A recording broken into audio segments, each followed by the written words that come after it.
Recording? Are we? Yes. Great.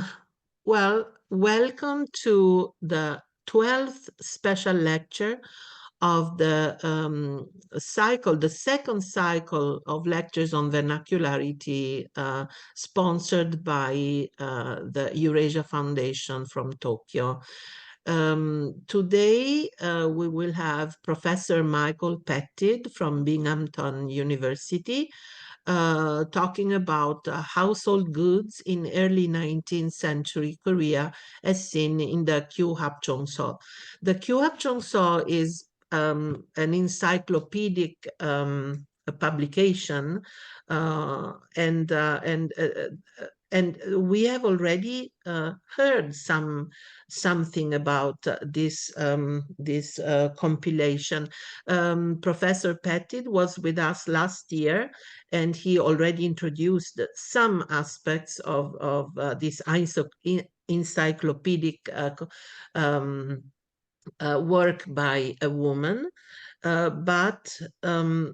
Then this year, in the second cycle, Professor Cho Jong-ah of Busan University has also spoken about this Kyuhap Chongso. She has described the people around the author of this encyclopedic compilation and all, the background of, the preparation, the influences that the family had around the author. But today we will have another particular explanation, a description of what is in the Kyuhap Chongso and what kind of information it gives us, it provides us regarding the daily life, how people really lived around that time. Of course, we are speaking about noble people, so Yangban families. Just a few words about Professor Pettid. Just a moment, because I have to look for his profile. I've lost his profile. I'm so sorry today. Michael, I don't want to take any of your time anymore. So No problem.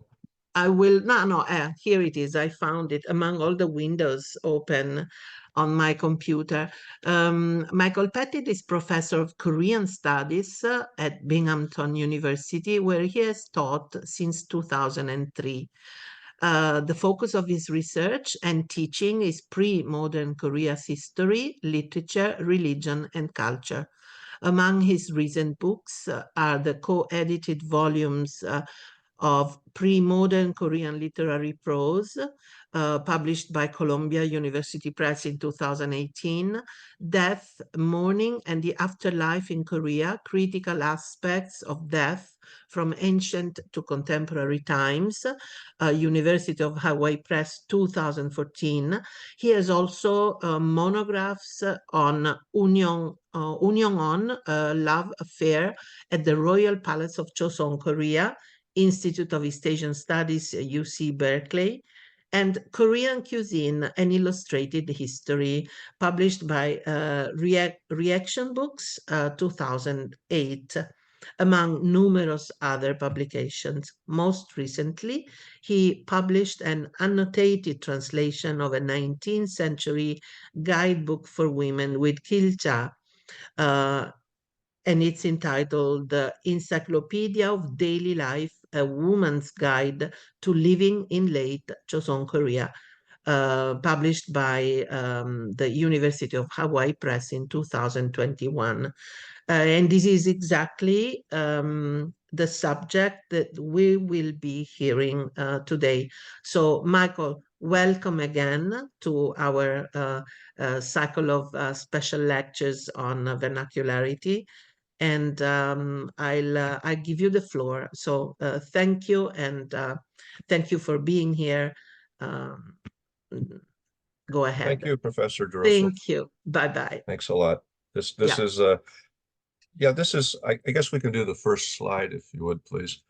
Um, there we go. It's not too exciting. Um, so this is something that I've been working on for a number of years, not just in relationship with the Kyuhap Chongso, but also with Korean history in general. And that is, how people actually lived in the Joseon Dynasty.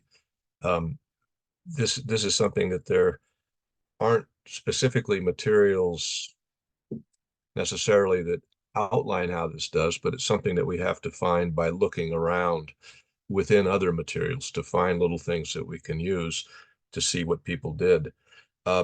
It for me, it's always been fascinating that history, how did people live and what did they do, is really the most important part of history to me. Beyond the names, places, and dates, putting a face on a particular moment is quite difficult because we don't always have pieces that go into that. But if one could step back into historic time, how would life have been? That's something that is really fascinating to me. What kind of clothing would have I have worn? Where would have I lived? What kind of foods would have I eaten? And what kind of objects would I have had around us? And particularly today, I want to talk about objects. What kind of things people had in their lives. These questions are not always easily found in official histories that tend towards institutional or political aspects of society. So official histories talk about which king did which laws were passed, what sort of international relations were going on, and so forth. But that's really not what I want to focus on. These things are really important, but they don't allow us to step back in time and view life. Um, Life was sometimes simply mundane cycles of waking, working, eating, dealing with daily chores such as cooking or taking care of one's family. But this is what made life go on, just like our lives today. And so it's what people did in any particular time. If we could go to the next slide, please. Um, so this little chapter here will endeavor to open a small window into the life of an upper status woman in the late Joseon period. So specifically, right around the turn of the 19th century. So we're talking about from 1809 to 1824, um, and this is told through her own writings. Uh, Her name was Lady E, um, and we can go to the next slide too here, I think. Her name was Lady E, and she was not famous in any way during her life. She did write this guidebook, which was pretty important, the Kyuhap Chongso, which you can see there on the screen. Um, but she wasn't famous in her own lifetime. Her family wasn't, her own particular family wasn't particularly well off. In fact, they were so poor that they had to move from the capital out to the countryside, and that's where she actually wrote this. She was a member of the upper status group, the Yangban, but by the late Joseon period, the number of Yangban far exceeded the number of positions that were open to them in the government service. So there were a great number of Yangban who were actually probably worse off than a lot of the commoner people. And she's probably one of those people that's in that category. What she really was one of the 18 and a half million inhabitants of the Korean Peninsula at that time. And this is just a look at her life, not at everything else. Um, anyway, Lady E is known by her pen name, Pingohak, which means to stand alone or rely on no other, which is interesting because that's kind of her attitude towards life, that she was always self-sufficient. She was always able to do things on her own. Um, she was born in Hanyang, which was the capital of Chosun and present-day Seoul, in 1759, and she died in 1824. Um, Her family was rather illustrious, and they had a great interest in scholarship, and she married into a family that was renowned for its scholars as well. Um, but like I said, her family, her husband, they were not well off. Um, After they moved to the countryside, beginning in 1809, she started compiling this encyclopedia because she found herself with extra time. And she thought this would be useful for her daughters and daughter-in-laws in the future. So she puts this together. Um, Probably due to her economic difficulties, the writings are really quite detailed as to how to prepare foodstuffs, medicines, clothing, how to manage the agriculture tasks of the house, mainly gardening, I would say, um, and so on. If she had been from a more wealthy family, uh, the household chores such as food preparation and caring for the sick probably would have been taken care of by others within the house, such as servants or slaves. In her writings, it's very evident that she was not reliant upon others for these tasks and did, in fact, manage her household in a very hands-on manner. We are thus provided with a really good look at what she did, um, not only in her actions, but also a picture of her material world and what sort of implements and ingredients that she used in daily life. Um, so while the Kyuhap Chongso is a 5 volume book, we're just going to look at one volume here, and that's the one on food and drink. Next slide, please.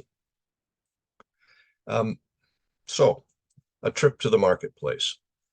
When providing a cure to prevent drunkenness, Lady E tells us to gather the following ingredients: arrowroot flowers, arrowroot, white pachma julian, red bean flowers, el campane, asparagus roots, amomum seeds, mutan, the skins of a peony root, tree root, ginger, thick cinnamon of an at least 5 to 6 year old cassia tree, the fruit of a Korean matrimony vine, dried tangerine skin, alisma, licorice root, and white salt.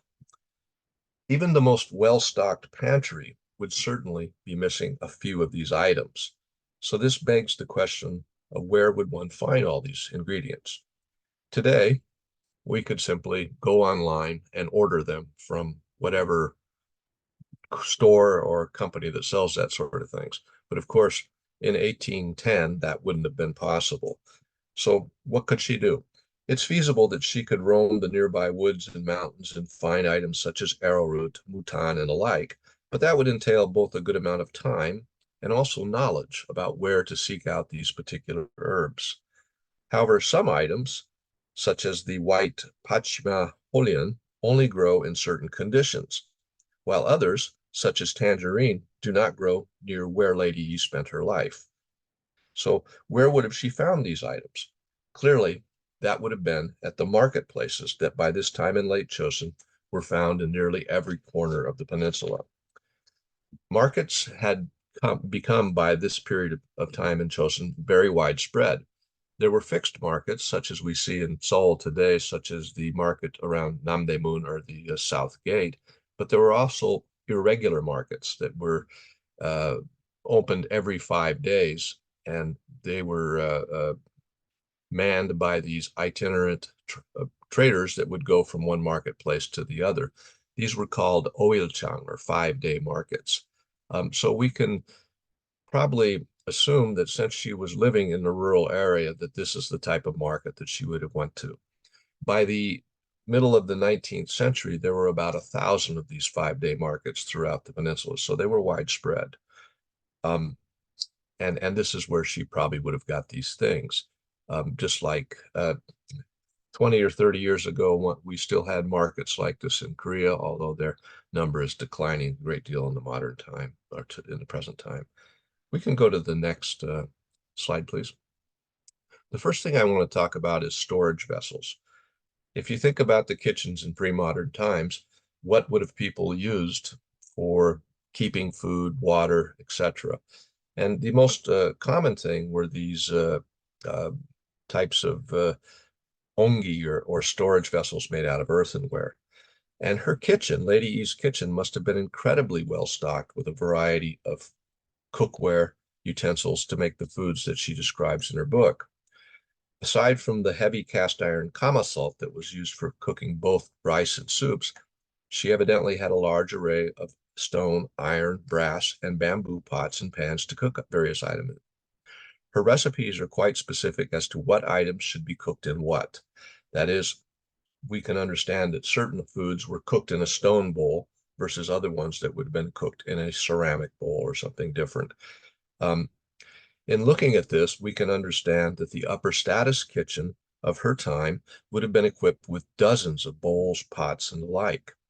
We see specific instructions within her own writing to use certain material such as when she tells the readers that for making rice and porridge, stone pots are the best and earthenware crocks are the second. So we can assume she probably had both of those. The earthenware crocks are quite essential to any kitchen in the Chosun period. Smaller ones were used for cooking on occasion, but they were mostly the main storage vessels in the household.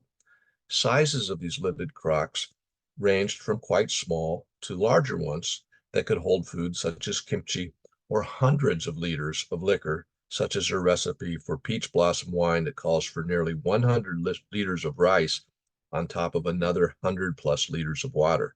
This is a really huge pot. These crocks were also used to store grain, water, and condiments such as soybean paste, soy sauce, vinegar, and red pepper paste.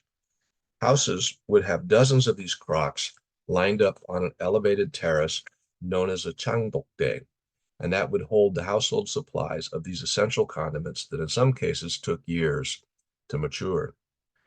So the use of these storage vessels, known as ongi, dates back to prehistory, as they've long been used to store food and grains.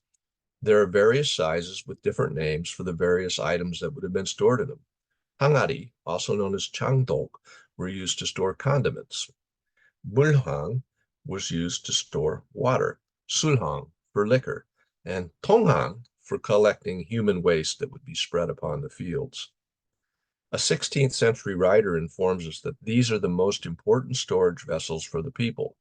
They are carried out of such places as Mappo and Noryangjin, where they are made of fired clay and known as hangari, a type of storage vessel.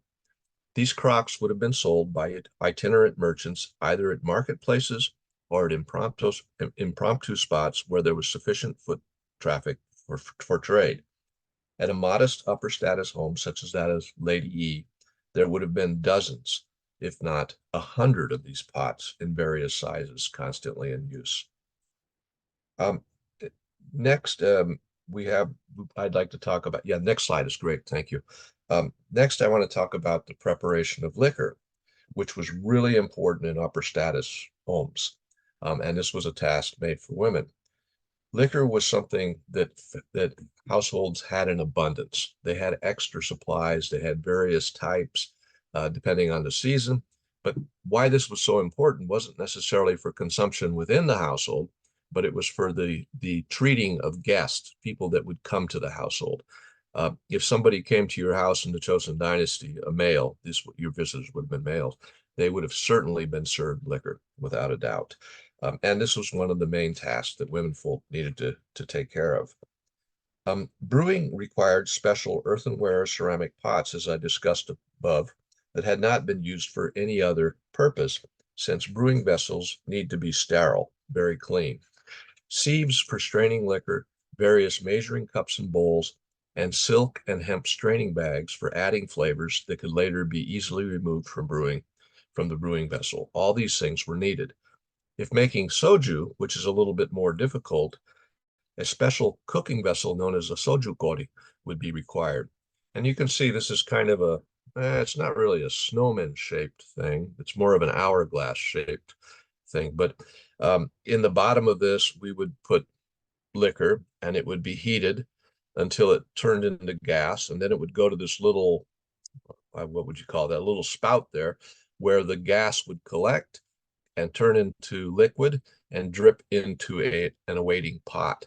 This was how this liquor was distilled.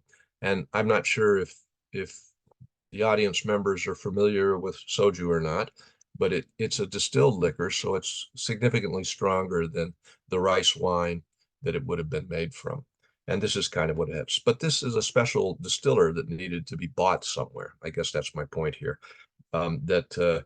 These were not something that you could do up on yourself, and so they were made of either metals such as iron or brass or earthenware. But whatever the material, they needed to be airtight. The lid had to seal completely so that the gas couldn't escape. Aside from the equipment needed to make liquor, a vast array of ingredients was also required for making these liquors. The basic ingredients for all liquor would have begun with rice, either sweet rice or regular rice. and malt. Of course, these would have been purchased at the marketplace. Lady E's family did not grow rice. Other seasonal ingredients were probably obtained locally around her home, such as azalea or peach blossoms, ginger, and lotus blossoms. One would think that Lady E could go out into the woods near her house and find these things. However, more exotic additives such as black pepper, cinnamon, and jujubes would have most likely been found at the market. Other ingredients such as pine tree joints and pine sprouts might have been obtained locally, but probably were purchased given that cutting tree branches and climbing up the pine trees for sprouts were generally not something that upper status folk would have been expected to do. And I don't think Lady E climbed trees to find pine sprouts or something that she could put in the liquor. So certainly she's buying this at the marketplace. If the marketplace provided a convenient spot to obtain ingredients for making liquor, it was even more important for the preparation of foodstuffs. In particular, Lady E would have needed to buy most of the marine goods and meats at the market, as most homes, even upper status homes, would not have engaged in any sort of livestock rearing. Space was one determiner in this, but also the whole notion of impurity that accompanied the slaughter of animals was something that we wouldn't see in upper status homes. They wouldn't have wanted to do this. Confucian ideas certainly guided many aspects of the lives of the Yangban, the upper status people in late Chosun, but so too did Buddhist and folk understandings of the pollution associated with death. As for marine goods, Lady E would not have fished or gathered sea creatures at the shore. This is, again, something that upper status people wouldn't have done. We could go to the next slide, please. Thus, kimchi that called for fish such as croaker, yellow corvina, Korean herring, ray-finned herring, cod, or pickled fish sauces would have all required that these products be purchased beforehand. So too the beef broth that called for in one kimchi recipe that she instructs to purchase on the day before of making kimchi. And she says to do this at the soup stock shop. And this is the Tadimban, which I have up at the top of the screen here. So this is a specific type of store that specialized in selling meat broths. And so if we can see that degree of specialization, we have a shop selling just meat broth. It kind of speaks to the size of the marketplace and the number of goods and whatnot that would have been available for folk. The markets were not small by any means. Some of the fish shops sold live marine products such as cod or crabs. Others specialized in salted or dried fish. Again, specialization of different types of fish. And of course, there were shops that sold whole fish that was presumably caught regularly and kept at least somewhat cool during the journey inland. Again, no refrigeration, so we're keeping our fish cool with perhaps ice, but ice was quite precious in the Chosun dynasty and not necessarily available to traders. So probably it was just kept under wraps, so to speak. Meats such as beef, pork, and dog were sold at butcher shops, while fowl such as pheasant, quail, and sparrow would have been sold by hunters who made their living hunting birds. Chicken is a bit more ambiguous, as families did raise hens for eggs and meat, although it is not clear if this was done at Lady E's household. The slaughter of chicken, for some reason, also does not carry the same notions of pollution, as does the slaughter of mammals such as cows and pigs. Butchers, which I have up here on the screen, conversely, because of the pollution associated with slaughtering animals, were relegated to the lowest rungs of Chosun society as one of the 8 low-born. So we can see here that the folks in this low-born classes, these were hereditary jobs for the most part, and these people enjoyed no privilege within society. But butchers were one of these classes because of the pollution that's associated with slaughtering animals. One thing that I found interesting when looking at the Kyuhap Chungso for preparing this little paper was this idea that not everything was necessary to life, but Lady E actually had things that she really prized, possessions that she really felt were above and beyond everything else. And one of the things that I can cite here are the liquor cups that she made through a seemingly quite difficult process. In particular, her description of a sulfur bowl that she writes is mysteriously good for palsy in the gallbladder, and all manner of disease will be cured if one uses this, is quite interesting.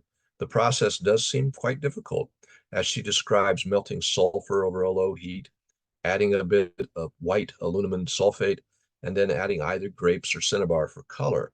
When this is done and the bowl is shaped by coating the inside of another wine bowl with the molten liquid, it is to be wrapped in paper and buried in the ground for the day. So she's putting this liquid inside a cup and swirling it around as it cools, and then creating a cup that can come out of that bowl. Um, anyway, this is after this is buried in the ground for a day, and then it's polished with a horsetail plant before the first usage.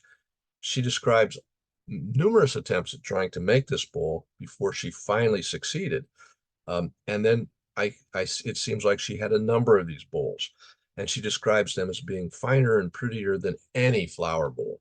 So there's some, for me anyway, there's some indication here that these bowls were better than what she could pick up at the marketplace, better than what was readily available, and that's why she was willing to go into the efforts to make these things.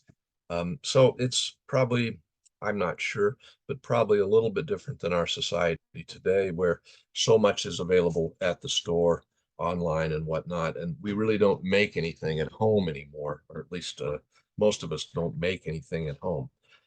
Well, Lady was still in this period where we didn't have this great consumer culture, and she was making some of these things at home for whatever reason.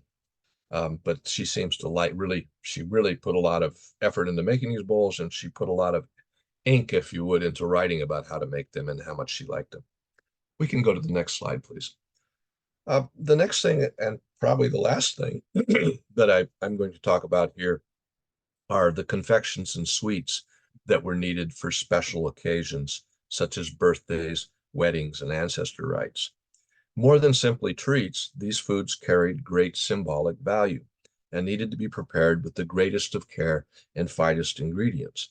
And this is really important. Since these were turned up at these auspicious times, such as birthdays and weddings, and also ancestor rites, which is not so much auspicious as it is honoring one's uh, um, ancestors, and so it carries a great deal of importance in terms of Confucian filial piety. One would never make these with substandard ingredients. Moreover, one would never allow other people to make these. This was something that was done directly by the women of a household, because it was their way of showing devotion to the ancestors of their husband's family. So these were, they needed to be prepared with the greatest care and the finest ingredients available. And for making various types of rice cakes, generically known as tok, many different ingredients were needed to create these treats, such as I have listed here, pokryong mushrooms, lotus fruit, honey, lotus fruit, and leaves, yuzu, walnuts, pine nuts, and jujubes. This is something that she would have bought at the market. Most of this couldn't have been obtained locally at all, perhaps the lotus leaves. Um, some also required using rice wine to put into the dough to give it a good taste. And she talks about buying this at the market. I would assume that most often in a upper status household like Lady East, that makgeolli, that's rice wine, makgeolli would have been made rather easily within the household. But since she's talking about buying this at a makgeolli shop at the marketplace, I guessed that maybe she didn't always make this, because makgeolli only would have lasted for 2 or 3 days, if that long, in past times because of the lack of refrigeration. So maybe if she's making these cakes, she needed to go out and buy this. Um, Otherwise, the rice cakes would be of poor quality if the makgeolli is not fresh. Another type of confection is the yumilkwa, which are made from oil flour and fried. These treats also needed many ingredients that would have been purchased at the market, such as cinnamon powder, honey, pine pollen, gromwell, sesame seeds, and salt. Um, again, large quantities of flour and oil would have also been required. And Lady E did not make her own flour. She would have had to go out and get this. She did make her own oil, but I'm not sure if she made her own oil for this, if she would have pressed it for that or not, or if she would have went to the marketplace. A final category of treats is that of the pyeon or chonghwa, which is jellied fruits, and they're made from fruits such as hawthorn, cherries, raspberries, quince, apricots, tangerines, yuzu, pears, and pomegranates. Um, as Again, this is something that maybe you could gather some of this. I would suspect raspberries, hawthorn, quince, apricots would have been something relatively easy obtained, maybe pomegranates, but the other stuff probably would have been bought at the market.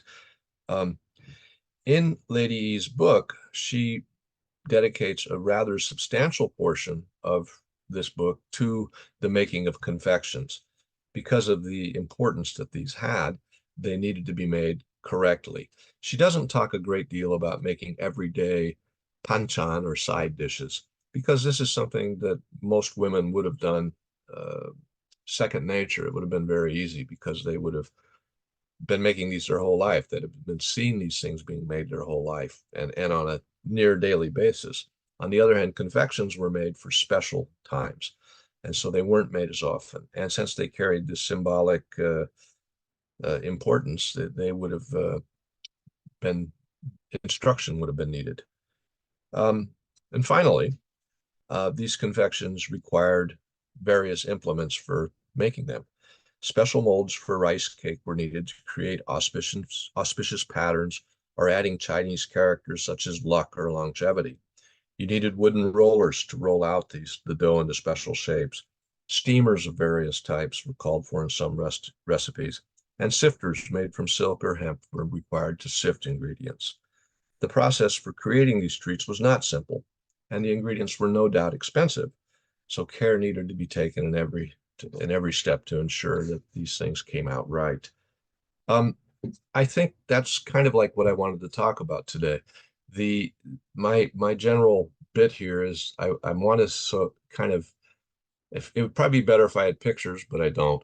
But to show what this Yangban kitchen would have looked like, and the number of materials that they would have had to make things with and whatnot. So even though this was, pre-consumer society, that wasn't really the big focus here. But having things and in your house to make things was really necessary. And the function of the marketplace by the 19th century in Korea was really important, since more and more things were being bought outside the home. And this is kind of that step towards the next step, right? When we start to have department stores and whatnot in the early 20th century. But I think that's it. So thank you for listening, and I hope y'all have some questions for me.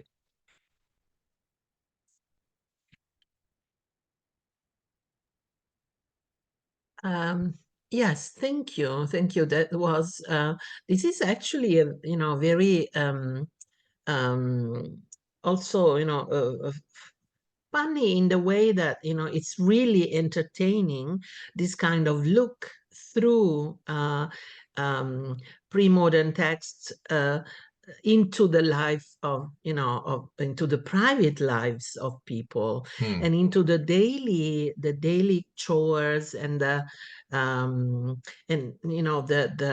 the needs. Of course, a family must always have food, but there are also special foods that are needed for special occasions.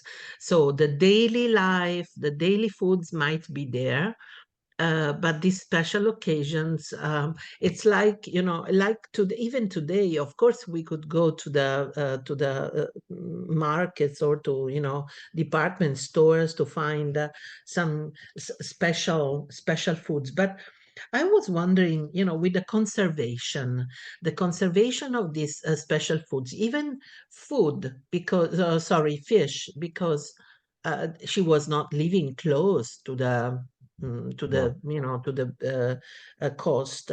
So, for example, fresh fish would stay for how long? 2, 3 days? I Oh, I think that not even no, maybe. no. So I maybe think it for was it was dry, no? That, Well, definitely they had the dried fish, but they also yeah. had fresh fish. You can transport that within water, Mm. and keep it alive a little longer. Okay. If you And filled kill up it immediately. Ah, okay, okay. Mm. hmm. See, sorry, I But didn't want to interrupt. no, it's quite all right. Uh, Dried fish was a big thing, and certain areas had specific types of fish that they dried. Hwangtae comes to mind, right? That's in yes. Gangwon-do, that they would have dried, and that would have been a special type of fish. But we also have recipes for fresh fish, so I Mm. think these market what do you call them? Oil junk? The fish peddlers would have Ah, had a way yes. to keep these things relatively fresh. I also think that there is a rather an extensive portion of the Kyuhap dedicated to food poisoning.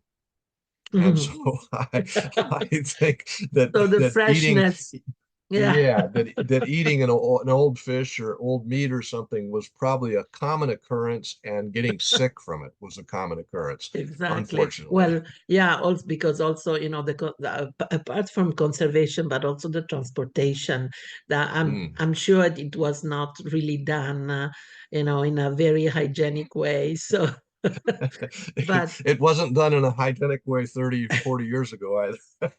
I've seen it. well, even now, even Yeah, now, something happens, so once upon a time, there is something yeah. that happens very wrong.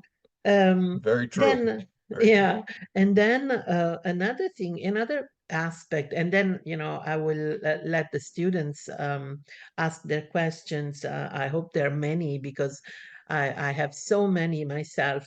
The idea of this oil junk, so these markets every 5 days.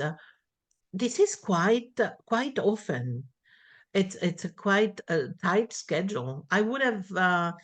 I would have expected like once every 2 weeks or so, Hmm. but every 5 weeks. This is really something astonishing, for for the 18th century, 19th century. Yeah, the markets were kind of set up with a like a little pattern where the peddlers could go from one place to the next in a day, the next in a day, the next in a day, maybe rest a day, then another one, rest a day, and then come back to the And starting then one. come back. Yeah, So, and so yeah, but it would have given, I think the reason for the frequency was because people didn't really have a way to preserve foods mm, such as meat and fish at home, that they mm, needed to have these regular mm, intervals where people came around, because otherwise, the foods, without refrigeration and ice being so difficult to come by, um, most of the ice was reserved for the royal family. So exactly. it would have been really difficult to have ice for storage, I think. Well, in Seoul, we have two that I know of now. We have Yes, Sobingo and Dombingo Dong. Now, that's right. these two areas which were thought for and organized for conserving the ice. Hmm. Well, during long winters there is no problem, but spring and summers get quite hot in Korea. So even conserving the ice must have not been a simple a simple No. task. Mm, And the ice houses in Seoul that you mentioned, they're constructed in such a way where they really maximize the length of time the ice can last. They have circulation yeah. for air underneath and whatnot, so they're not sitting in water. It, but really, that was mostly for the royal palace, the only people that got to eat that ice, I think. Yeah, yeah, yeah. Well, what about the students? Do we have questions? I hope there are many, because this was quite interesting. The only thing, it's a pity that you don't have images. Haven't you Yes, found any images on these objects? I have some. I Uh, haven't been able to sort them out to put them into play. But yeah, that would have Mm. helped, wouldn't it, to give it a little bit better Yeah, view of what we're talking about here. yeah, Yeah, definitely that's something we need, I think, more of, yeah. Is because there otherwise is it's kind of it's difficult to say what we're talking about, right? right, right. Another questions, and then I'll be quiet. It's quite all Re right. regarding beauty um, things, the Kyuhap Chongso, this is a bit outside of what you have talked today. But Mhm. that would be really nice because we do know from also, some paintings or in art, we do have images of I don't know eye powder containers or whatever makeup, makeup stuff, powders and so on. Um, is there any information regarding makeup and no beauty care ingredients and whatever in the Kyuhap Chongso? Yes, yes. Ah, ah, She spends not so much makeup. I mean, I mm, think that would have been maybe, I don't know that, I suppose Yangban women used makeup, face powder at any rate, but she talks about maybe oils to make the hair shiny and yes. tooth powders for preserving your teeth and making them healthier and whiter. And Mm, also different things that one could take to make their skin more youthful or the appearance better. So she does talk about that sort of thing, but more in the aspect of health. preserving natural beauty rather Oh, than enhancing it with certain dyes or makeups or a face powder or something like that. I suspect that's because when she wrote this, she was already in her 50s, mhm. and so it was probably less of a concern for her. I could be wrong, but it seems to me that she was more concerned with, preserving her health and those around her than artificially, if you would, enhancing her beauty. Yeah. Or maybe because Kiseng were used to wear more makeup, Yeah. like Mm. colors and everything, and so she wanted to diversify her from the Kiseng because there was maybe already I've seen, well, we know that it's the Palchon, no, the Mm, eight mm, mm. lowborn status. Right. um even though they had access to a lot of things that the rest of the Palchon, the Chilchon, the remaining Chilchon didn't have access to. No, maybe, Perhaps so. Makeup might have been associated with the lower classes, yeah, or yeah, or Kisang in even particular. with Kwangde, no, with the Exactly. Yeah. actors and performers, yeah. Yeah. Right. Right. Students, ask questions, please, because this is such an interesting thing. The students are probably tired, isn't it, towards the end of the semester? Oh gosh, let's not think about that because this semester has been really, it has been a torture. It's so much, Mm, so much. For me, 6 classes are never again, never again. that's a lot. No, well, That's a lot. actually, again, but with no new classes to prepare because, with 2 courses to prepare from scratches, this has been quite a lot. So I also really I envy you because you just came from, or you are still in sabbaticals, on sabbatical. So, I really envy you. It's been nice. I can imagine. So students, I don't know the names. I cannot see all of them, the names present here, but please participate. This is we have had here. Okay, Katerina has one question. I'm in the library. No, this is not. No, I had a question regarding the condiments. So salt. Just hold on. Salt wasn't really much used, was it? Salt. Well, actually, salt was really important for preserving foods. Yeah. So salted fish, and you need to use salt when making kimchi a great deal. Mm, So yeah. salt was one of the uh, goods that the government had a monopoly on in selling. Mm, And so there were special merchants that were allowed to sell salt. So it was quite what's aqua oil, quite precious. We so, needed to have yes. salt. Yeah. Um, but she did use salt, but she didn't use it maybe like we would today, I guess. She has an interesting recipe or method in the Kyuhap where she talks about how to make sure you always have enough salt. And I don't know what page it is on, or I would read it for you. But basically, she says to take good salt and put it in an earthenware jar, a hangari, and then add water. Oh. Maybe half salt, half water. And whenever you needed salt, you would just scoop out the water and put Hmm. it in a pan and boil it, and it would boil down, and you'd have salt. And then you would just add more water to the hangari, to the pot outside. And she said if you did this, you would always have salt, that it would always be there. So, Yeah, I mean, she didn't because it she doesn't it use. it dilutes, but it also preserves itself, but because it forms even more salt.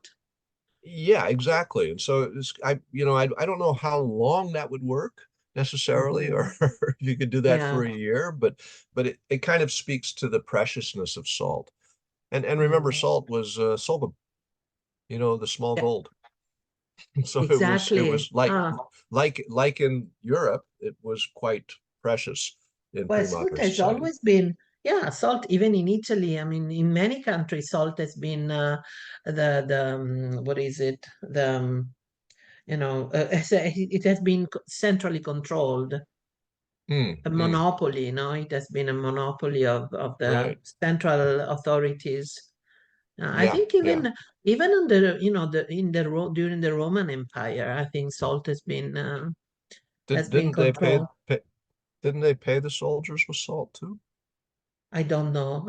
I I, don't I I seem I don't seem know. to have read that somewhere that part of Uh, their pay was in salt, which oh, is interesting. Yeah, yeah. I could be wrong. I don't know anything about Italian history. Well, me neither, so I will have to check myself. Any other questions? Caterina, would you like to ask something more?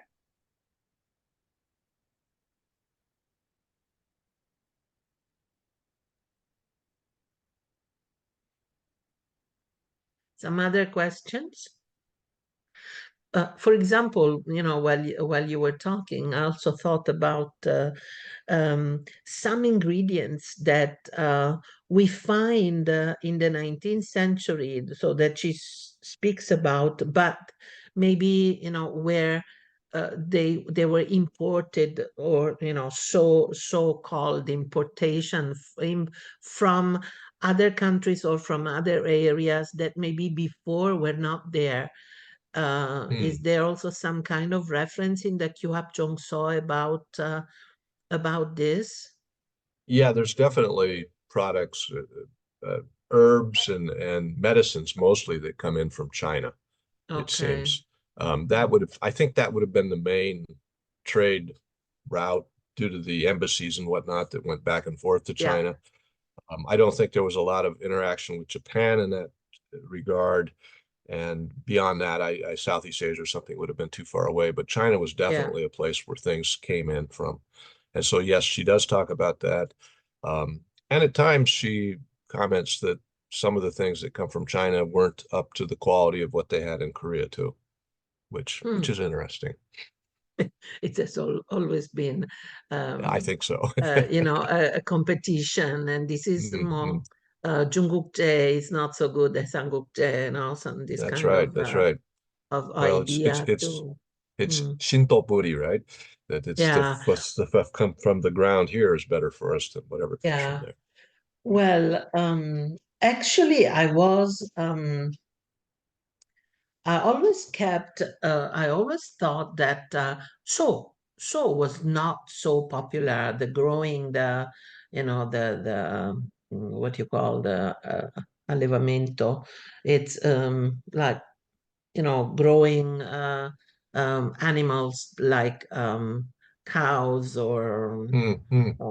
I always thought that it was not so popular, but you talked about it, and you talked about the fact that if uh, uh, uh, meat had to be fresh, of course, these markets, the markets were popular and frequent because fresh ingredients had to be fresh, and so you had to kill them almost on the spot, or in some areas. First Mm. question, in this within this five-day markets area, so they had to be closed in order to be able to now be held within this 5 year interval. Were there some places that were just dedicated to killing these animals?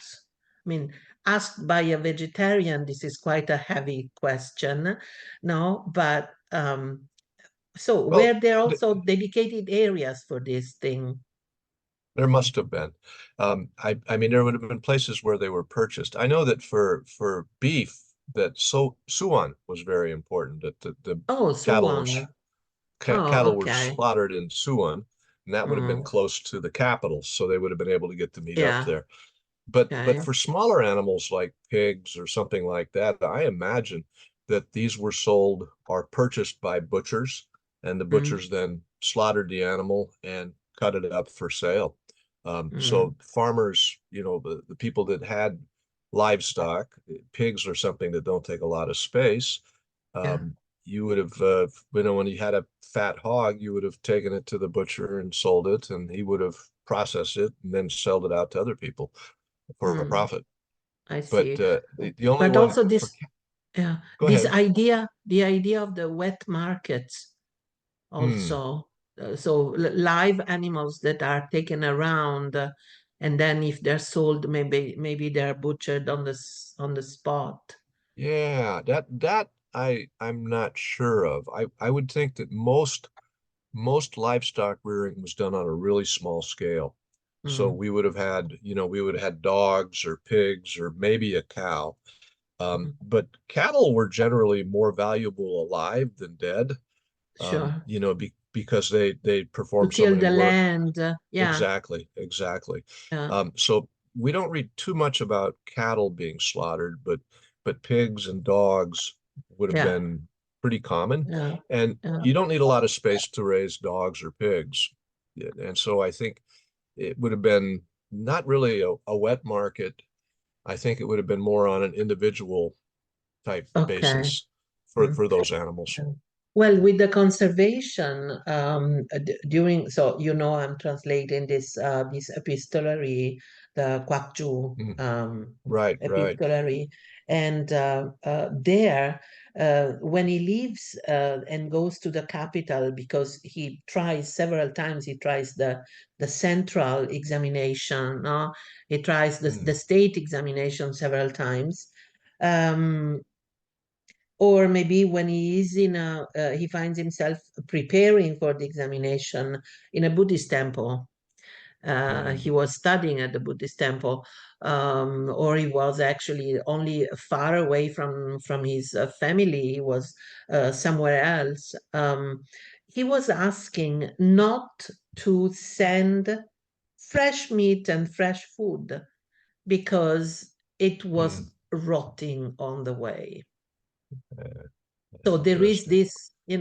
this kind of thing. So the problem was, but even, I don't know, even duck, for example, or things that were perishable anyway, after a few days they were not good anymore. So he would rather give up, and do Hmm. not eat that kind of food, instead of asking for it and then receiving it rotten. So Right. he was really, Kwak Ju writes several times to his second wife, asking not to send these certain kinds of foods. Hmm.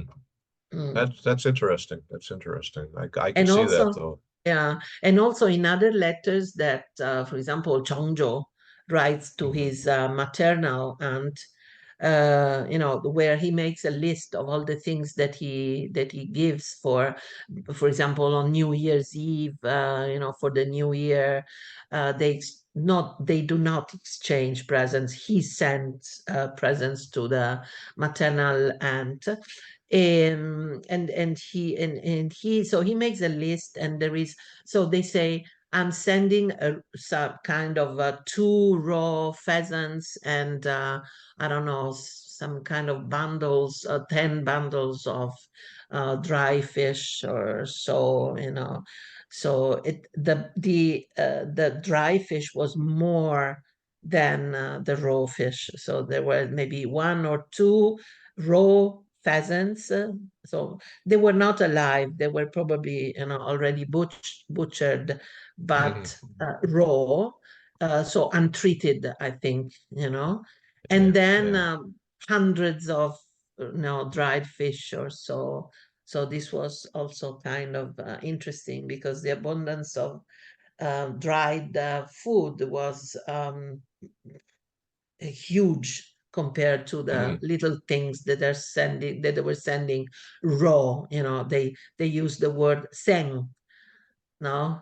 uh, Yeah, yeah. so that's probably also at the royal family level they had problems of conservation of food. Oh yeah, absolutely. I mean, imagine sending anything in the summer. Yeah, exactly. Yeah, So, yeah. students, do you have any other questions? Please. Professor Professor Pettid is not every day with us, so take advantage of his presence here. Any other questions? I know that they are all in the library because they're studying. Next week, we start with examination next week. Uh, So that's today rough. we had a bit, yeah, we usually have 60, 70 participants. This time we had less because well, not so many, so 26, 25 participants, which is still a lot, but less than usual because of this next week's examination. That's understandable.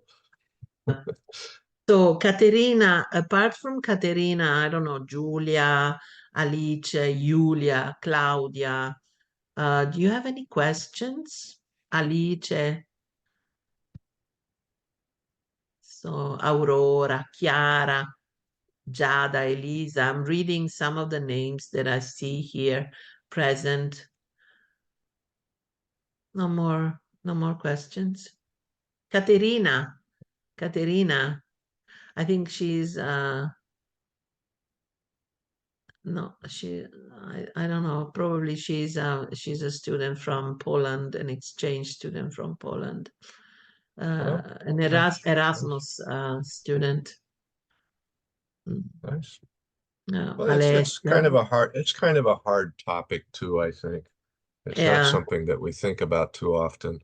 So I that's okay.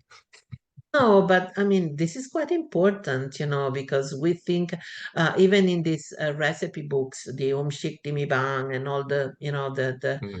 several kinds of recipe books, it's not, they give recipes, but then not all of them give you also ways to keep the food good It's for some true. time, That's so. true. Yeah, I Um, mean, in this book, Lady E does talk about how to bake things last. She spends a uh-huh. lot of time talking about that. She also talks about how to, if you have wine that's gone sour, how to make it good again, which is which is interesting because that It's possible. probably, yeah, it's probably because of both, not wanting to throw away food, and second, that she wasn't wealthy, and it was important to get Yeah, things to keep them going, I suppose. exactly. Mm. Well, that's really this was really, a glimpse into another dimension. So you don't stay in the text, but you go beyond and you imagine and describe from the text, you describe what is within the words of the text. Yeah, exactly. I mean, the text is really valuable, but it's also, for what it says, but for what it doesn't say, for Yeah, what it, leads us to understand that material culture would have been fairly strong by the late Chosun, which exactly. which kind of, other historical sources would tell us the same thing, Yeah, that, the population had increased to such a level that there were so many people that didn't engage in farming anymore. So where did they get their food? They must have yeah. bought it. Yeah. Another reflection. And then I'll let you go because it's 3:40, so it's Ah, also high time that we finish. But I wanted so in the lecture by Cho Jong-ah, Professor Cho from Pusan University, so I told you she spoke about the family, all and with the family also books that this that Lady E inspired mm, inspired herself to for writing the Kyuhap Chongso. Then she also told us about the various textual variants. So because seemingly, so there are mukpanbon and there are pilsabon, so manuscript and printed, so wooden block and also printed copies. Um, but none of the copies was complete. So none of the copies was containing all the parts and all the subjects that Pinhogak, wrote at the beginning originally. um, I asked because we were I was also struck by this because she said that people maybe see this drugstore, the owners of drugstores, they were maybe taking also only the part regarding the medical sector, mm, and maybe for the cure, for preparing medical elements and everything, for the curing the people or preventing illnesses. And some mm. others only took the recipes or whatever, or only the garden care, or whatever. So I wonder, was this happening? Was this happening? Do you think it was happening because maybe these copies were being sold, and so Hmm. people were selecting only part of the Kyuhap Chongso because it was sold? Like, for example, or like it happened with Umjol Pyo, this Umjol Mm, Pyo, that they were sold, and they, to the alphabet, maybe something else was added, or maybe this what you call Pyonji Haksupso, what is Ongandok, or this kind of compilations where all the styles of different forms of letters were contained, these texts that contained all the formal styles, so that you could add only, so the initial and the closing forms were there, and then you could only add, you only had to add the contents of the specifics of that kind of letter, because these mm. ongando, these manuals of letters, were also being sold in the second part of the Choson dynasty. So could Hmm. there be a possibility that also these kind of partial copies were being sold? Yeah. Do you know of anything? Have you read? Well, not so much that. I mean, I think there's a possibility of what you described, but I think this was this was just not transmitted particularly well. Mm. That it she told her daughters and daughter-in-laws to copy it. Ah, And so they would have written this down, and part of it might have survived. We find entries that seem to be added well after Lady E died. mhm. So I think her daughter-in-laws or her daughters might have just added their own stuff to it. But Okay. I don't think it was particularly, I'm not sure that it was particularly valued really highly. And Uh, remembering that the 19th century was really turbulent and there was a lot of stuff going on, with the foreign folks showing up and the missionaries and all this stuff, and then the Japanese at the end of the yeah. 19th Yeah. century. And so that I think it just kind of fell into, you know, disuse, or people didn't Mm. have it. And so we had a lot of little bits of it. And it wasn't until the 1930s when it was published, part of this was published in the Don Ilbo, the newspaper. It was Okay. serialized. And Yeah. that's when people suddenly, realize, oh, this is really good stuff. Um, and it seems that parts of it showed up again, and then the Korean War happens, and more of it's lost, and basically what we have today is what's been pieced together from all these different fragments that were found at temples and in people's homes and whatnot. So Mm. it may have been copied and sold, but I think more than that, it was just kind of kept in the house, but not particularly well preserved. Mm. That too many things were happening in the world, and it just kind of, paper was valuable, and it would have had different uses. So Yeah. what we have today is kind of, it's not authentic in the sense that it's not how it would have What she looked. wrote. Mm. Yeah, It's we not don't what know she who. wrote. Yeah. No, and we don't know who wrote parts of it, but we know that there were entries in the Kyuhap up until 1899, and Mm. she Added. died at, You mean added yes, later. she died in Yes. 1824, so that's Ah, 75 years that it's we have almost one things being added. century. Yes. It's a Yeah, lifetime. it's a lot. It's a lot. So And it's difficult to say what it looked like. yeah, and also, I mean, your the image for your poster, the one that Hmm, you gave us, right. that's also quite interesting because the text is all in Onmun, and then you have some glosses in Onmun again, so in alphabet, and some glosses in Hanja.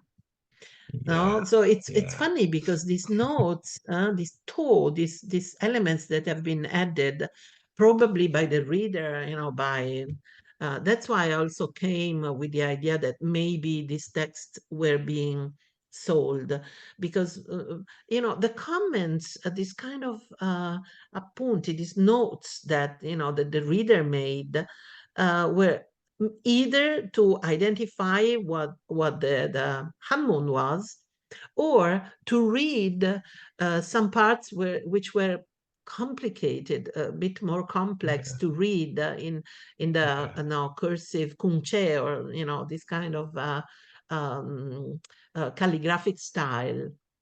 Hmm. Because Yeah. I've seen, so this is also quite quite interesting, because usually a Hmm. text, so it's like taking notes on a book that you buy now. Right, right, right. Yeah. I think that's exactly what happened. And some of those are for clarity, like we have the place where she's writing this at, it's to say Mm, exactly where it's at. And so the mm, Hanmun's added, but like you said, it's other places it's just to help explain it. As you know, there was no orthography for the Korean language in standardization, yes, yes. now. So, the original text is quite difficult to read in the sense Yeah, that she used her local dialect to write, and she yes, called yes, plants by whatever they were called in the local region, and exactly, and exactly. so there's definitely some levels of complexity in the Mm. text, figuring out what it Even means, for you, yeah, even for yeah. you to approach it, but also Mm. for them. And also Yeah. another thing, some comments are, some notes, some glosses are in Hangul and Hmm. some in Hanmun. Yeah. Those in Hanmun, I would expect, judging from what I know, which is by far not enough. We always know that we don't know enough, no? But maybe so those in Hanmun were the notes of some male readers. Quite possibly. I mean, Uh, I mean, women could write Hanmun as well, but yeah, largely men. Yeah, largely men. That would uh, be my guess. But it's yeah, it's really interesting to kind of speculate about what might have happened, who put that there. Um, it could have been her son. You know, but then again, I think she could read Hanmun, yeah, at least judging from the sources she used to compile this, some of which were exactly. Chinese. So Yeah. it could have been not necessarily her, but maybe her daughters. I'm not sure. It's difficult to Mm. say. It's one of those mysteries Mm. that will remain a mystery, I think. Yeah. No, but anyway, I I'm think I sorry. think the receipt. Oh, Alice, yes, I had a question before the lecture ends. yes, yes. Going Go back a ahead. bit, I wanted to ask, can you hear me? Yes, I can hear you. Okay. I wanted to ask about that particular kitchen set she cared about. As you said before, there was a particular set she cared for. It was maybe The, a different picture than the others. And I wanted to mm, ask that if maybe the reason she cared about it so much is because, as you said, she wasn't like really rich or anything else, and if it may be because of the monetary value of the set, or if there may be any other reason for attachment to it. yeah, Hmm.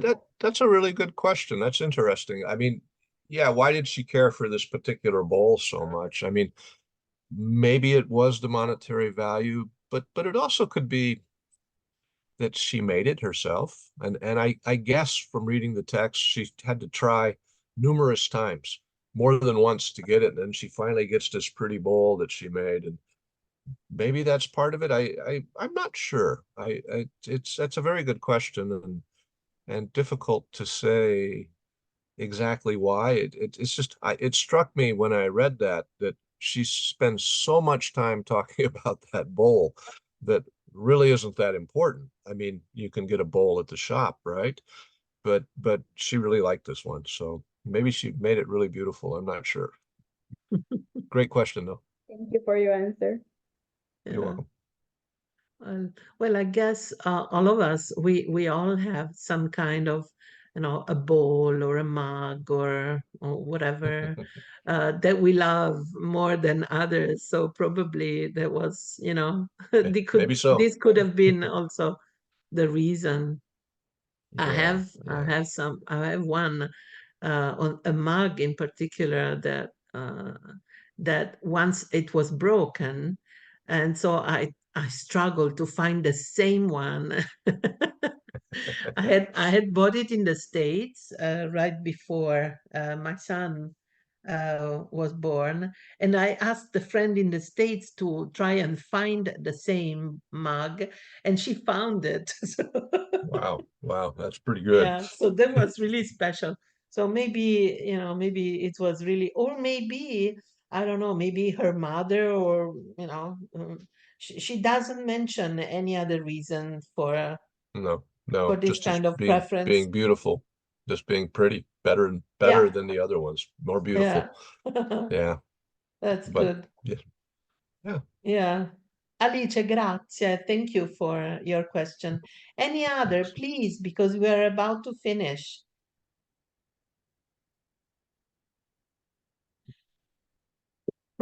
Any other questions?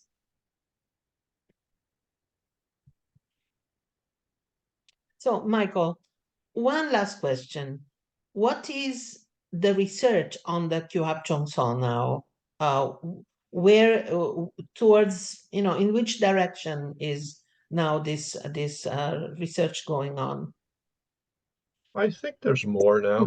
I mean, it's still, it's just one book, but the fact that it was written by a woman and that it is more of a practical type approach to life, that it can show us how people lived in Chosun. I think there's a lot more interest in it. It's just something that hasn't been really studied a great deal in either Korean and certainly not in English. So it's kind of a newer thing, I guess, that it's just people are getting starting with it. Yeah. But there's Yeah. lots of opportunity there. Mm. Lots of opportunity. Yeah. Yeah. Well, students, if you have no more questions, maybe we can stop this we can conclude here this 12th special lecture on vernacularity. The last chance, the last round. You can also write if you don't, if you cannot talk, you can also write on the chat room, and then Professor Pettid can read it and reply. Or maybe if you come up with questions later after we have concluded this conversation with Professor Pettid, maybe you can write to us and we can convey the the questions to him, and then Certainly. If later they're on. very much welcome to send me emails if they like. I'm easy to Okay. find. Yeah, Yeah. that'd be great. Okay. But Well, thank you for listening. thank you to you, Professor Pettid, for That's okay. accepting, It was a for pleasure. being present also this year. Last year around this time you were in Venice. This year, we have seen us through Zoom. So we wish you all the best for your continuous research. Your sabbatical must lead to other books, other publications, and other research. So, Michael, it was really, really a pleasure to see you again. I will write soon. Okay. And for that publication that we are working at, and also for this second time application of what we said last year. No, we did last year, we didn't succeed. Maybe this year we will. I don't know. Try again. Yeah, we Absolutely. try again.